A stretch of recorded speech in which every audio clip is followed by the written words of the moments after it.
સુપ્રભાતમ વિદ્યાર્થી મિત્રો, આજે આપણે ન્યાય પરિચયની વાત કરવાની છે।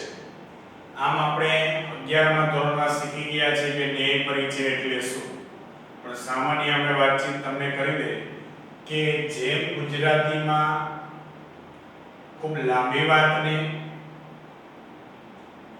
ટૂંકામાં રજૂ કરવા માટે કહેવતનો પ્રયોગ થઈ શકે, એક કહેવત દ્વારા ઘણું બધું આપણને સમજાવી દે, તો એવી રીતે થોડામાં જાજુ કહી જાય એવી સમજૂતી આપતી વસ્તુ એટલે આપતો વ્યાકરણનો જેને ટોપિક કહેવાય કે એક શબ્દમાં ઘણું બધું સમજાવી દે એ એટલે ન્યાય પરિચય। એક વાક્ય દ્વારા અથવા એક નાનકડા ન્યાય દ્વારા ઘણી બધી સમજૂતી આપણને આપી છે। ન્યાય પરિચય એટલે શું એના વિશે આપણે બહુ ઊંડાણપૂર્વક 11મા ધોરણમાં અભ્યાસ કરી ગયા છે। હવે આપણે અત્યારે તમને 10 એ 10 જે ન્યાય છે એની આપણે સમજૂતી આપશું, પણ આપણે પ્રથમ જે કસોટી છે એના માટે પરીક્ષામાં તમારે 1 થી 5 ન્યાય જે પહેલા છે એ જ વાંચવાના છે। ન્યાય પરિચય તમારે કંઈ પાકી નોટમાં લખવાનું નથી, પણ માત્ર એનું વાંચન કરવાનું છે। એમાં પહેલા 1 થી 5 જે ન્યાય આપેલા છે પ્રથમ કસોટીમાં પૂછાશે, અને પછી જે 6 થી 10 જે ન્યાય આપેલા એ બીજી કસોટીમાં, અને વાર્ષિક કસોટીમાં 1 થી 10 એ 10 ન્યાય પૂછાશે। એટલે અત્યારે આપણે 1 થી 10 એ 10 ન્યાયની સમજૂતી આપી દઈએ છીએ, પણ તમારે 1 થી 5 જ ન્યાય વાંચવાના છે। ન્યાય કે તમારે પાકી નોટમાં લખવાની જરૂર છે નહીં। હવે અગ્નિ શિખા ન્યાય, તો અગ્નિ એટલે શું, તો કે અગ્નિ, શિખા એટલે શું, તો કે જ્વાળા। અગ્નિની જે જ્વાળા છે એ હંમેશાને માટે ઉપરની તરફ જ ગતિ કરે છે। દાખલા તરીકે આપણે મીણબત્તીને સળગાવી અને જો ઊંધી રાખવામાં આવે તો પણ એની હંમેશા જ્વાળા ઉપરની તરફ જ ગતિ કરે છે। એવી રીતે કોઈ પણ વસ્તુને સળગાવવામાં આવે તો એને સીધી રાખવામાં આવે તો ભલે, ઉલટી રાખવામાં આવે તો ભલે, આડી પાડી દેવામાં આવે તો ભલે, હંમેશા એની જ્વાળાઓ કઈ બાજુ જશે, ઉપરની તરફ। તો અગ્નિ શિખાની આપણને એવું સમજાવે છે કે કોઈ પણ પ્રકારની પરિસ્થિતિમાં આપણે હોઈએ તો આપણે પણ હંમેશા અગ્નિની જ્વાળાની જેમ ઉપરની તરફ ગતિ કરવાની છે। ઘણી વખત આપણે જોયું હોય કે સાહેબે શાળામાં કસોટી લીધી હોય અને આપણે શાળા માર્ક્સ ન આવ્યા તો સ્વાભાવિક છે કે મમ્મી પપ્પા આપણને પૂછે કેમ શાળા માર્ક્સ ન આવ્યા, તો આપણે એક ચેપ્ટર અધૂરું છે, મને થોડું સમજાણું નહોતું, હું પાછળ એક દિવસ ગામ ગઈ હતી ત્યારે મને આવડ્યું નહોતું, સાહેબે પેપર અધૂરું કાઢ્યું, સાહેબે પેપર એવી રીતે જોયું હશે, મારું સાચું હતું ખોટું પડતું, આ બધા જ જે છે બાના, તો આપણને નડે તો દરેક વ્યક્તિને પરિસ્થિતિમાં નડવાની છે। તો આ તમામ પ્રકારની પરિસ્થિતિમાં રહીને પણ આપણે હંમેશા અગ્નિની જ્વાળાની જેમ શું કરવાની છે, ઉપરની તરફ ગતિ કરવાની છે। એ અગ્નિ શિખા ન્યાય આપણને સમજાવે છે। ઘણી વખત આપણે છાપામાં વાંચ્યું કે સામાન્ય કામ કરનાર ખેડૂત પુત્ર, સામાન્ય રિક્ષા ચલાવનાર એક વ્યક્તિ કે રેકડી ચલાવનાર વ્યક્તિનો જે પુત્ર છે એ બોર્ડમાં ટોપ ઉપર આવ્યો, આવું ન્યૂઝપેપરમાં વાંચ્યું હોય, સમાચારમાં આપણે જોયું, તો આપવાનું માત્ર કારણ એ જ છે કે એ વ્યક્તિ પોતાની આર્થિક સ્થિતિ નબળી હોવા છતાં પણ, રહેવા માટેની સારી સુવિધાઓ ન હોવા છતાં પણ, વાંચવા માટેના પૂરતા પ્રમાણમાં એની પાસે માર્ગદર્શન જે પુસ્તકો છે ઉપલબ્ધ ન હોવા છતાં પણ, અલગ અલગ પરિસ્થિતિઓનો સામનો કરીને પણ, આવી પરિસ્થિતિનો સામનો કરીને જો એ બોર્ડમાં નંબર લઈ આવતો હોય તો આપણી પાસે તો ઘણી બધી પ્રકારની સુવિધાઓ હોય, તો આ બધી સ્થિતિમાં આપણે જેમ અગ્નિ જે છે એ ઉપરની તરફ ગતિ કરે, એમાં કોઈ પણ પ્રકારના બાના કાયદા વગર પેપર અધૂરું છે, સાહેબે ચેક વ્યવસ્થિત નહીં કર્યું હોય, મારે તે દિવસે ગામ જવાનું થયું હતું, મારે વચાણું નહોતું, મારી તબિયત ખરાબ છે, આ બધા બાધાને ત્યાગ કરી અને આપણે પણ અગ્નિની જ્વાળાની જેમ હંમેશાની માટે ઉપરની તરફ ગતિ કરવી જોઈએ એવું આપણે અગ્નિશિખાને સમજાવે છે. ત્યાર પછી બીજા નિયમની વાત કરીએ તો અવ્યાપાર વ્યાપાર નિયમ. હવે આપણે આમ પણ ગુજરાતીને વ્યાપાર અને અવ્યાપાર શું છે એ સમજાવવું પડે નહીં, કેમ કે ગુજરાતીના લોહીમાં જ વ્યાપારી પ્રજા તરીકે જો કોઈ પ્રસિદ્ધ હોય તો એ ગુજરાતી. અને એમાં આપણા માટે તો અહોભાગ્ય કહેવાય કે મોરબી જે છે આપણી જન્મભૂમિ કે કર્મભૂમિ. હવે મોરબી વાળાને કે વેપારનું શીખડાવવું પડે નહીં કે વેપાર કેને કહેવાય અને અવ્યાપાર કેને કહેવાય. તો અહીંયા આપણે અવ્યાપાર અને વેપારની શું સમજાવે છે તો કે આપણે વેપાર એટલે તો જાણીએ કે જે આપણી આવડત હોય, જે પ્રકારની આપણને આવડત હોય એ પ્રકારનો વ્યવસાય કરીએ વેપાર. અવ્યાપાર એટલે શું તો કે ઘણા બધા આવા આપણે વ્યક્તિ જોયા.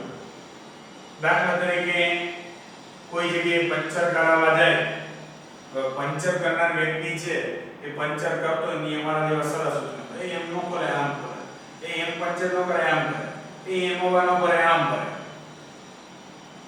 તો બોલો ભાઈ કહેશે કે એક પંચર મેં કર્યું તમે આ પંચર કરીને પેક કરી દીધું. હવે એમાં આપણે પંચર પેક કરી અને પેક કરવા જાય તો ચીટી આવી જાય, પેક કરતા કરતા બીજું પંચર. તો પંચર કરવું એ આપણી આવડત નથી. ઘણી વખત ઘરે મમ્મી રસોઈ કામ કરતી હોય, શાક સુધારતી હોય તો આપણે એમ કહી કે આજે અમે પાણીપુરી ખાવા ગયા હતા, અહીંયા વાળો ભાઈ ડુંગળી આમ સુધારતો જામ સુધારે, એમ સુધારતા હોય આપણે એમ સુધારવા જાય નખ આવી જાય, પણ નખ મોટા હોય વાંધો ન, નખ જ કપાય, ચામડી નહીં થાય નહીં. તો આપણે ડુંગળી કાપવી, પંચર કરવું કે કોઈ પણ પ્રકારનું બીજું કામ કરવું આપણી આવડત નથી, પણ અહીંયા આપણે સલાહ સૂચન કરાય નહીં. અને સલાહ સૂચન કરાય ને એની કામ કરવા પણ ન જવાય, કેમ કે આપણી આવડત નથી, આપણે આવડતું નથી. જો એ કામ કરવા જાય તો ક્યારેક આપણા માટે એ કામ શું નુકસાનકારક સાબિત થાય, કેમ કે એ કામ કરવા માટે ધ્યાન રાખવાની બાબતો આપણને ખબર નથી. જેમ ડુંગળી કાપતા કાપતા નખ કપાઈ ગયો એમ કદાચ નખનો આંગળો કપાઈ ગયો તો એ આપણી આવડત નથી. તો અવ્યાપાર વ્યાપારની આપણને એ સમજાવે છે કે હંમેશા દાખલા તરીકે આપણને ચિત્ર દોરવાનું ગમતું હોય તો આપણે એ તરફ આગળ વધવું જોઈએ. આપણે ડોક્ટર બનવાનું પસંદ હોય તો માત્ર પસંદ છે ને પણ એ પ્રકારની મહેનત કરવી પડે. આપણે ત્યાં ડોક્ટર હોય એસીમાં બેઠા હોય, સરસ મજાની ગાડીઓ લઈને ફરે, એમ ડોક્ટર ન બને એના માટે પહેલા મહેનત કરવી પડે ને, નીટની પૂરેપૂરી તૈયારી કરવી પડે. સારું એન્જિનિયર બનવું હોય તો એના માટે આપણે પૂરેપૂરી તૈયારી કરવી પડે. તો આ બધી તૈયારી કરીએ ત્યારે ડોક્ટર કે એન્જિનિયર બની શકે. તો એ આપણે પૂરી તૈયારી કરી અને પછી બને એ આપણો વેપાર કહેવાય.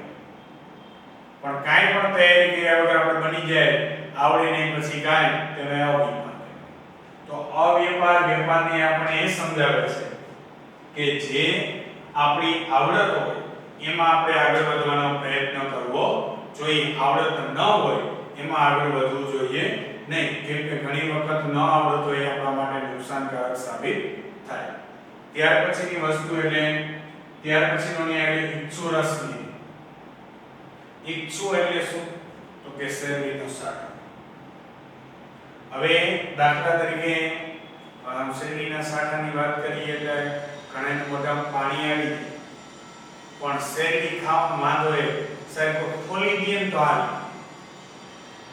પણ એ ફોરવી એટલે સાહેબ દાંત દુખવા મળે, મોઢું દુખવા મળે, ખાવામાં તકલીફ પડે.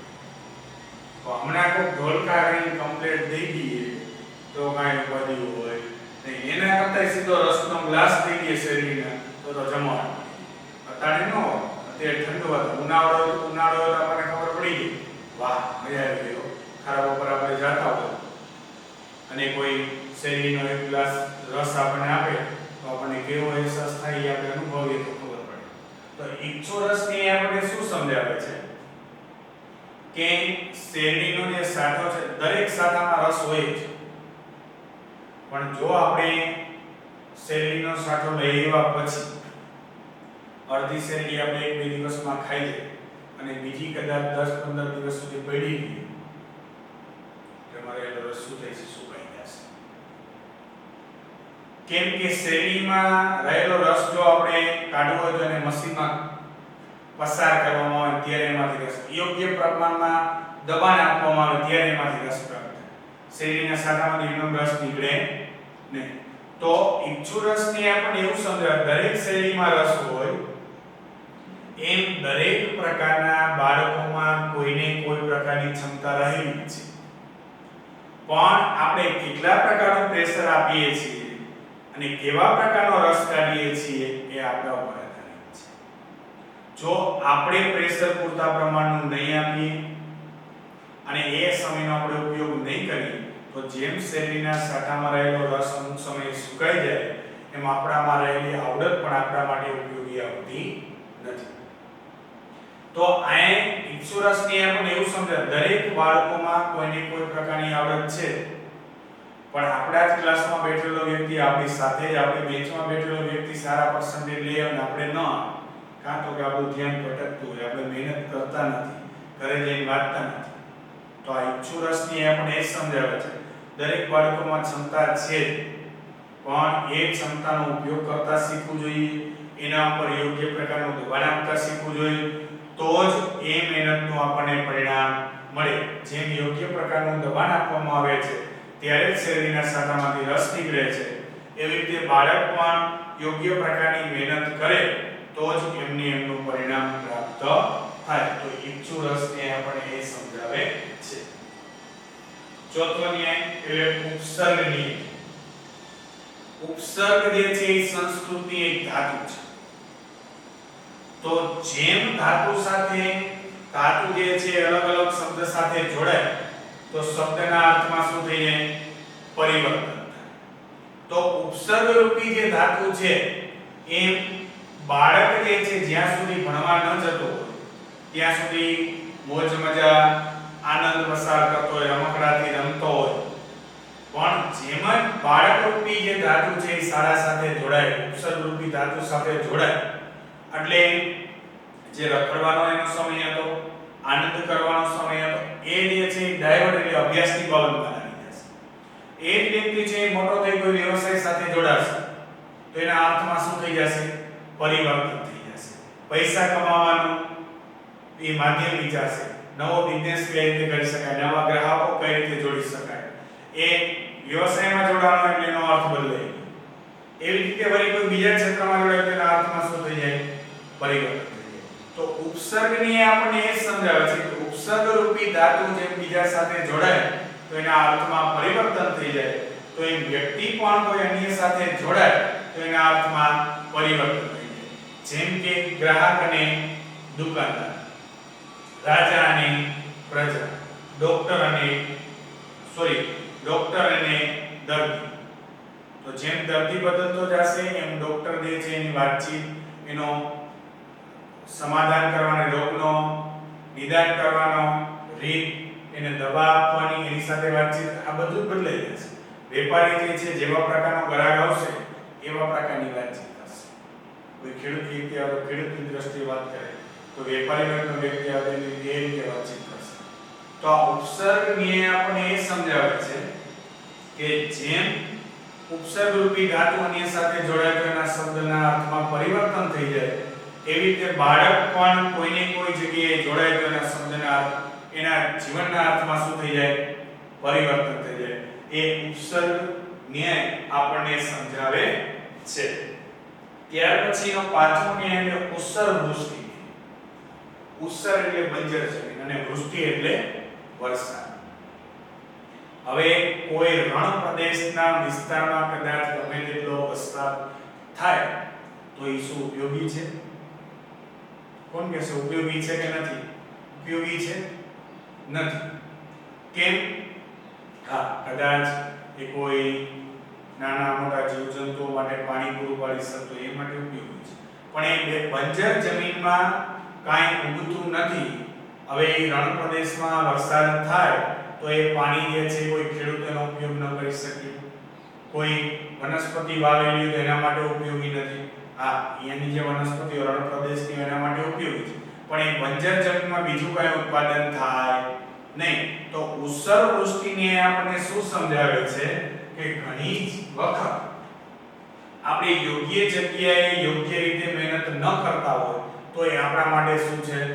નકામી છે. તો આપણને ઉત્સર વૃષ્ટિને એવું સમજ, દાખલા તરીકે કોઈ વૃક્ષ હોય, હવે એને આપણે ખોરાકમાં દાળ ભાત આપીએ, બીજી કોઈ વસ્તુ આપીએ તો વૃક્ષ માટે જરૂરી છે? નથી. વૃક્ષ માટે શું જરૂર? તો કે કોઈ સેન્દ્રિય ખાતર આપણે આપીએ, પાણી આપીએ, નીંદીએ, આ બધું વૃક્ષ માટે જરૂરી છે. તો ઉત્સર વૃષ્ટિને આપણને એ સમજાવે છે કે યોગ્ય જગ્યાએ અને યોગ્ય રીતે આપણે મહેનત કરવી જોઈએ તો જ આપણને ફળની પ્રાપ્તિ થઈ શકે. જો બંજર જમીનમાં વરસાદ થાય તો વરસાદ નકામો છે, તો આપણે પણ જો યોગ્ય રીતે મહેનત ન કરીએ તો એ મહેનત પણ આપણી નકામી છે. એ આપણને ઉત્સર વૃષ્ટિ ન્યાય સમજાવે છે. આ પાંચ ન્યાય વ્યવસ્થિત ટેક્સ્ટ બુકમાંથી એક વખત વાંચી લેજો એટલે એકદમ સરળતાથી સમજાઈ જશે. પ્રથમ કસોટીમાં આ પાંચ ન્યાય પૂછવાના છે, પણ આપણે 10 એ 10 ન્યાયની તમને સમજૂતી આપી દઈએ. ત્યાર પછીનો છઠ્ઠો ન્યાય એટલે કટક વિધ ન્યાય. કટક એટલે કાંટો અને વિધ એટલે વિંધાવું. કાંટો જે છે એ પગમાં આપણને લાગ્યો હોય તો આપણે સામાન્ય રીતે છે એ કાંટો કાઢવા માટે આપણે જે જગ્યાએ છે ત્યાં બીજી કોઈ આપણી પાસે વસ્તુ ન હોય તો કાંટો આપણે જે લાગેલો છે એ કાંટા દ્વારા જ કાંટો કાઢી શકાય. પેલા આપણે ગામડામાં રખડતા આપણને ખબર હોય કાંટો લાગ્યો તો બીજી આપણે અણીદાર સોય લઈને ચામડી આપણી ખોતરી નાખી કાંટો કાઢી. તો કટક વિધિને આપણે શું સમજાવે છે? કાંટા દ્વારા જ કાંટો કાઢી શકાય. તો ઘણી વખત આપણી જે સમસ્યા છે ક્યાંક એમાં જ સમાધાન રહેલું હોય પણ આપણે ગોતતા ન હોઈએ.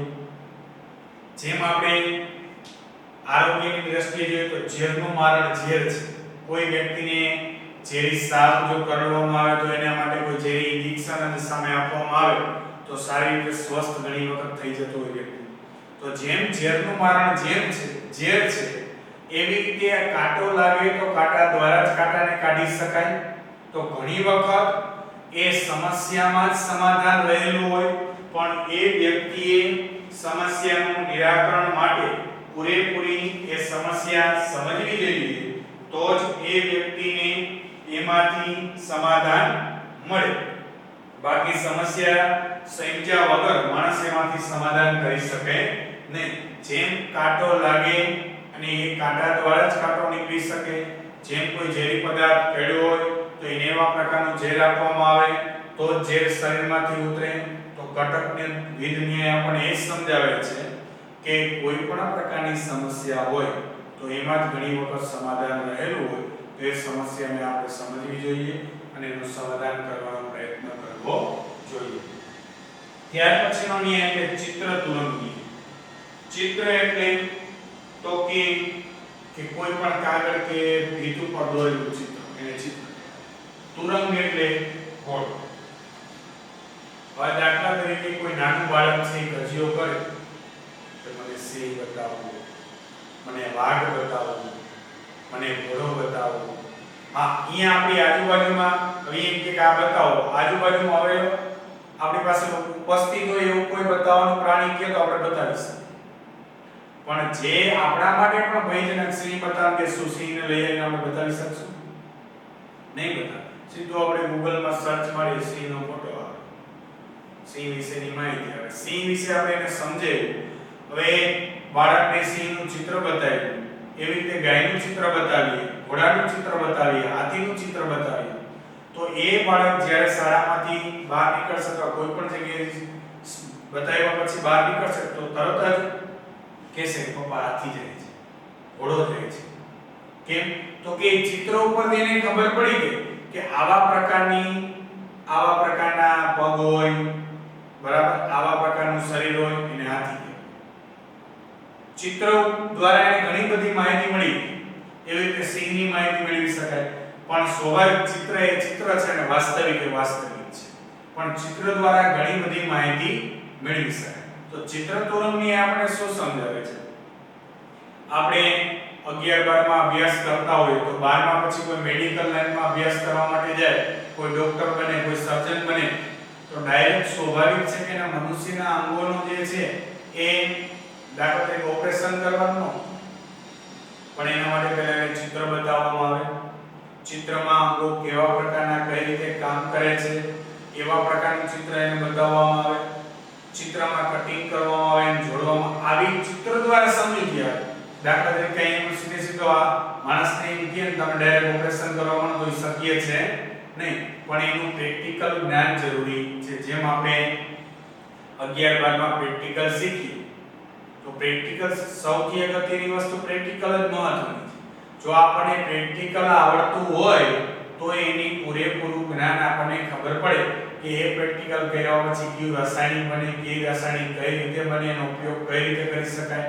તો ચિત્ર તોરણની આપણે એ સમજાવે છે કે જો આપણે વ્યવસ્થિત ચિત્ર સમજીએ, ચિત્રનો ઉપયોગ કરતા શીખીએ તો સારી રીતે વાસ્તવિક કોઈ આપણે સારા ડોક્ટર બનીએ, ડોક્ટર બન્યા પછી સરળતાથી આ બધા મનુષ્યના અંગો સમજી શકીએ, એને કોઈ પણ પ્રકારની તકલીફ હોય તેનું સમાધાન કરી શકીએ. તો ચિત્ર તોરણની આપણને એ સમજાવે છે કે ડાયરેક્ટ આપણને વાસ્તવિક દેખાડવામાં ન આવે પણ ચિત્ર દ્વારા સમજૂતી આપવામાં આવે, એને કહેવાય ચિત્ર તોરણ ન્યાય. ત્યાર પછી જે છે એ જલ મંથન ન્યાય. જલ એટલે પાણી અને મંથન એટલે વલણ.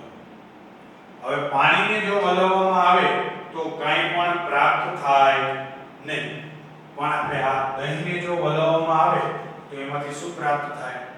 માખણની પ્રાપ્તિ થાય. પણ દહીંને વલવવામાં આવે તો માખણની પ્રાપ્તિ થાય, પણ પાણીને જો વલવીએ તો માણસની શક્તિ અને સમય બંને બરબાદ થાય, પણ એમાંથી કાંઈ પ્રાપ્ત થાય નહીં. તો ઘણી વખત આજના સમયમાં પણ વ્યક્તિ બીમાર પડતા હોય તો ઘણી બધી અંધશ્રદ્ધાઓમાં માનનાર લોકો અમુક પ્રકારની અંધશ્રદ્ધાઓમાં માની દોરા ધાગાનો ઉપયોગ કરે, અમુક પ્રકારની માતાજીની માનતાઓ રાખે. તો એના કરતા પણ જો આપણે એવું કરીએ અને સમય પસાર કરીએ તો ઘણી વખત એ બીમારી છે એ આપણા શરીરમાં મોટું સ્થાન લઈ લે, એ બીમારી આપણા માટે ઘણી વખત નુકસાનકારક થાય, આવું પણ બનતું. તો એવો ખોટો સમય પસાર કર્યા વગર, એ બીમારીનો વ્યાપ વધાર્યા વગર આપણે શું કરવું જોઈએ? તો કે એના માટે ડોક્ટરની સલાહ સૂચન લેવી પડે, ડોક્ટરને બતાવવું જોઈએ. એટલે જલ મંથનની આપણને એ સમજાવે છે જેમ ખોટે ખોટું પાણીને વલવીએ સમય પસાર કરીએ તો આ બીમારીમાં આવા દોરા ધાગાનો ઉપયોગ કરીએ, કોઈ માતાજીની માનતાઓ રાખીએ તો એનો ઉપાય નથી. પણ ડોક્ટર પાસેથી સલાહ સૂચન આપણે કોઈ લાગણી કોઈની દુભાવી એ વાત નથી કરતા.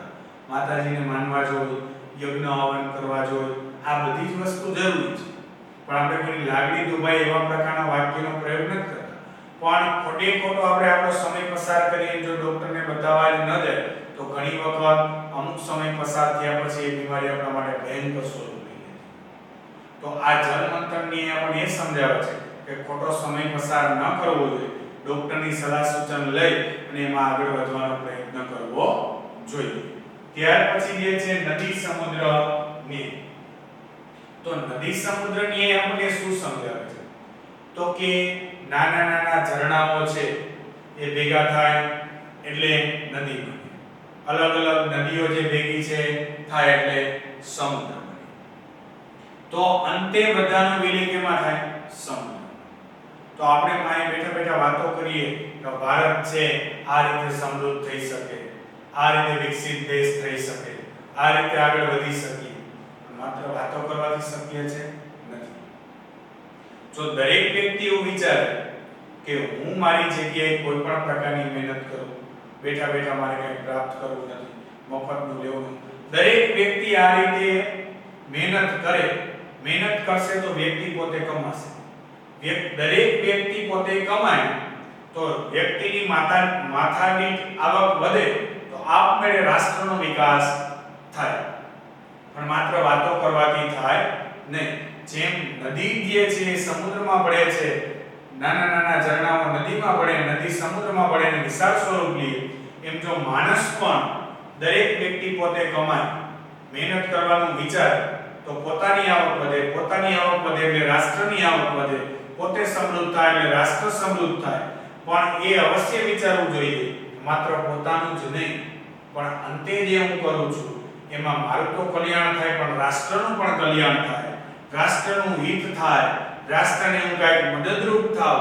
આવા પ્રકારનો ન્યાય એટલે આપણને નદી સમુદ્ર ન્યાય સમજૂતી આપે છે. ત્યારે નદી એવું વિચારતી નથી કે હું તો નાના ઝરણામાંથી નદી બનીશ અને નદી બનીને અંતે તમારે સમુદ્રમાં વિલીન થઈ જવાનું છે. તો માણસે પણ ક્યારે એવું ન વિચારવું જોઈએ. એને રાષ્ટ્ર માટે ઉપયોગી બનવાનું વિચારવું જોઈએ, રાષ્ટ્રનું હિત થાય એવા પ્રકારનું બનવું જોઈએ, રાષ્ટ્રને કાંઈ કામમાં આવે એવા પ્રકારના વ્યક્તિ માણસ બનવું જોઈએ આપણે. તો નદી સમુદ્રની એ પણ આપણને એ સમજૂતી આપે છે કે દરેક વ્યક્તિ રાષ્ટ્ર માટે વિચારે, રાષ્ટ્રને મદદરૂપ થાય, આવા પ્રકારની વિચારસરણી ધરાવે એ નદી સમુદ્રની એ સમજૂતી આપે છે. ત્યાર પછીનો છેલ્લો નિયમ એટલે રજ્જુ સર્પ નિયમ. હવે રજ્જુ એટલે દોરડું અને સર્પ એટલે સાપ. હવે દાખલા તરીકે આપણને આપણા મમ્મી કે પપ્પાએ કીધું કે આજે શેરીમાંથી અમે આવતા હતા ત્યારે ઓલા સાર્વજનિક પ્લોટમાંથી એક સાપ નીકળી અને આ બાજુ જે ખાલી જગ્યા ખાલો પ્લોટ છે એ બાજુ ગયો છે, એટલે રાત્રે આવતી વખતે ધ્યાન રાખજો. હવે આપણે ભાઈબંધની ઘરે કોઈ છોકરીની એની બેનપણીની ઘરે રાત્રે કોઈ બુક્સ લેવા માટે ગયા અને આપણે એની ઘરેથી ચાલીને આવતા હતા અને આપણે અહીંયા પહોંચવાનું થયું અને સ્વાભાવિક સ્ટ્રીટ લાઇટ કદાચ બંધ હોય, લાઇટો ચાલુ ન હોય અને આપણો પગમાં જે છે કોઈ દોરડું ભરાણું કોઈ દેખાડવામાં આહા શું આવ્યું તરત જ આપણને આપણા મમ્મી પપ્પાએ કીધેલી વાત છે. મમ્મીએ કીધું અહીંયા સાપ ગયો ધ્યાન રાખજો. કોઈ બાપ દેખાડ બાપા મારી મને સાપ કરડી ગયો, મારા પગ વચ્ચેથી પસાર થઈ ગયો, મને અડી ગયો. પણ તરત ઘરે જઈને ફરી પાછા આપણે ટોર્ચ લઈને આવીને જોયું તો ખરેખર દોરડું હતું. તો આપણે દોરડાને સાપ માની ગયા. ઘણી વખત એવું પણ બને કે આપણને ખબર જ ન હોય ને આપણે આપણી ધૂનમાં હેલા જતા હોય અને સાપ એની પસાર થઈ ગયો અને આપણો પગ કદાચ અડી ગયો અને પછી લાઈટ થઈને આપણે જોઈએ સાપ, તો આપણને ખબર નથી એટલે સાપ જે છે એને આપણે સાપ જે હતો એને દોરડું છે અને દોરડું હતું એને સાપ છે. તો ઘણી વખત આપણી માનસિકતા કોઈ વ્યક્તિ આપણને એમ કે બોલા ફલાણા ભાઈ સાથે વ્યવહાર ન કરવો જોઈએ, તો આવા છે ફલાણી વ્યક્તિ એવી છે બેનપણી કે ભાઈબંધ કોઈ ન બનાવે એ વસ્તુ લઈ લી આપણને આપતા નથી. બીજાએ કીધું અને આપણે સ્વીકારી લીધું, આવી પ્રકારની માનસિકતા રાખવી જોઈએ નહીં. પણ એ વ્યક્તિને આપણે પૂરેપૂરા સમજવા જોઈએ, સમજ્યા પછી એના પ્રત્યે આપણે માનસિકતા દ્રઢ કરવી જોઈએ. તો આ રજ્જુ સર્પની આપણને એવું સમજાવે છે, નહીંતર આપણે દોરડાને સાપ સમજીએ અને સાપને દોરડું સમજીએ, એવી જ રીતે સારા વ્યક્તિઓ એને ખરાબ સમજીએ અને ખરાબ હોય એને સારા સમજીએ, તો આવું ન થાય એટલા માટે વ્યક્તિને પહેલા પૂરેપૂરા સમજવાનો પ્રયત્ન કરવો જોઈએ. સમજ્યા પછી કોઈ કેમ નહીં, પણ આપણે કેવા પ્રકારનું એની સાથે વર્તન કર્યું, આપણી સાથે કેવું વર્તન કરે છે એ સમજી અને એના પ્રત્યે વિચાર ભેદ કે મનભેદ છે એ રાખવો જોઈએ. બાકી કોઈ એમ કે ફલાણો વ્યક્તિ ખરાબ છે ને આપણે એના પ્રત્યે એવી માનસિકતા રાખીએ તો એ યોગ્ય કહેવાય નહીં. તો આ રજ્જુ સર્પની આપણે એ સમજાવે છે. તો આ 10 ન્યાયની આપણે ચર્ચા કરી. આ પાકી નોટમાં લખવાના નથી, માત્ર તમારે સમજવાના જ છે. અને 1 થી 5 ની પહેલી પરીક્ષામાં હશે અને પછીના 5 ની બીજી પરીક્ષામાં હશે. આ રીતે 10 ન્યાયની ચર્ચા કરી. નમસ્કાર.